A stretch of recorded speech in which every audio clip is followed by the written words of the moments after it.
Okay, so welcome to the deep dive. We've got a fun one today. Sounds like it. Yeah. This all started with a TikTok video that one of our listeners sent in.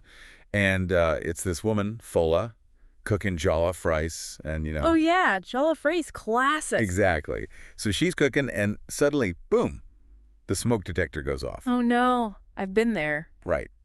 Totally relatable.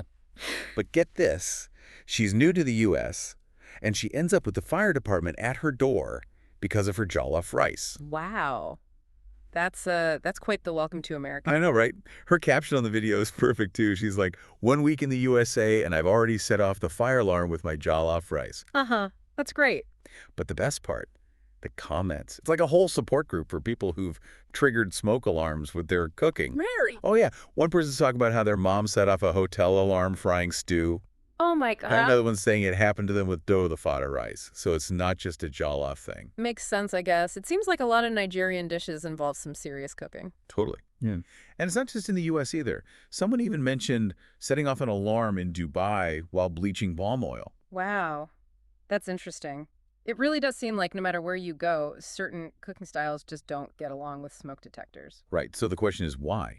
Why are some dishes, especially, like Nigerian cuisine, why are they so notorious for setting off alarms? Well, it's really about how sensitive modern smoke detectors are. They're designed to pick up on even tiny amounts of smoke to keep us safe.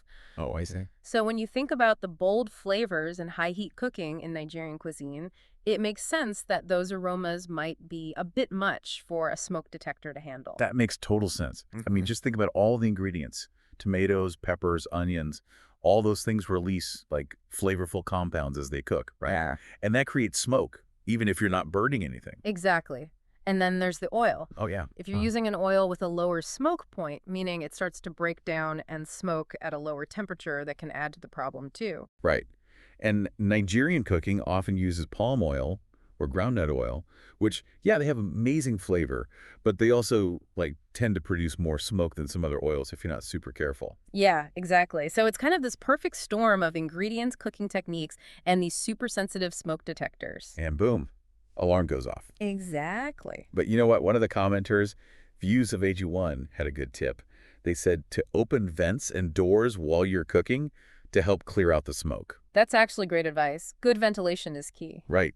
If you can keep the air moving and stop the smoke from building up, you're way less likely to trigger the alarm. Yeah, definitely. Of course, there's always the, let's call it the direct approach. Oh. One person even admitted to straight up blowing out the smoke to avoid embarrassment. Huh.